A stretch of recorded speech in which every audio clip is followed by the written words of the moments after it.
வில்லியனூர் சிவகணபதி நகரில் அமைந்துள்ள ஜவஹர் வித்யா நிகேதன் மேல்நிலைப் பள்ளியில் பெற்றோர் ஆசிரியர் கலந்தாய்வு கூட்டம் நடைபெற்றது. இதில் மாணவர்களின் வளர்ச்சி குறித்து பல்வேறு முடிவுகள் எடுக்கப்பட்டன.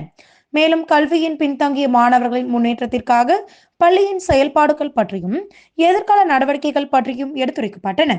அரையாண்டு தேர்விற்கான முன்னேற்ற அறிக்கையும் வழங்கப்பட்டது. இதனையடுத்து பள்ளி மாணவர்களின் சுகாதார மேன்மைக்காகவும் பெற்றோர்களின் மேன்மைக்காகவும் புற்றுநோய் மற்றும் புற்றுநோய் தடுப்பூசி முகாம் நடைபெற்றது. இந்த விழிப்புணர்வு முகாமினை அகில பாரத பெண்கள் மருத்துவம் சங்கங்களின் கூட்டமைப்பும் அரியூர் ஸ்ரீ வெங்கடேஸ்வரா மருத்துவக் கல்லூரியும் இணைந்து நடத்தினர். இம்முகாமின் சிறப்புரையாளராக ஸ்ரீ வெங்கடேஸ்வரா மருத்துவக் கல்லூரி மருத்துவ மேற்படிப்பின் தலைமை ஆராய்ச்சியாளர் டாக்டர் பாப்பதசாரி கலந்து கொண்டு புற்றுநோய்களின் வகைகள், புற்றுநோய்களுக்கான காரணங்கள், புற்றுநோய் வைரஸ், அது தடுப்பதற்கான தடுப்பூசி போன்றவற்றை பற்றி விளக்க உரையாற்றினார். இதில் பெற்றோர்களின் சந்தேகங்களுக்கும் விளக்கம் தரப்பட்டது. மேலும் பள்ளியின் நிர்வாகி ராமசிவராஜன் முகாமினை நடத்தி தந்த நிறுவனங்களுக்கும் சிறப்புரையாளர்களுக்கும் பெற்றோர்களுக்கும் நன்றி தெரிவித்தார். இவ்விழிப்புணர்வு முகாமில் பெற்றோர்கள் மற்றும் மாணவர்கள் பலர் கலந்து கொண்டனர்.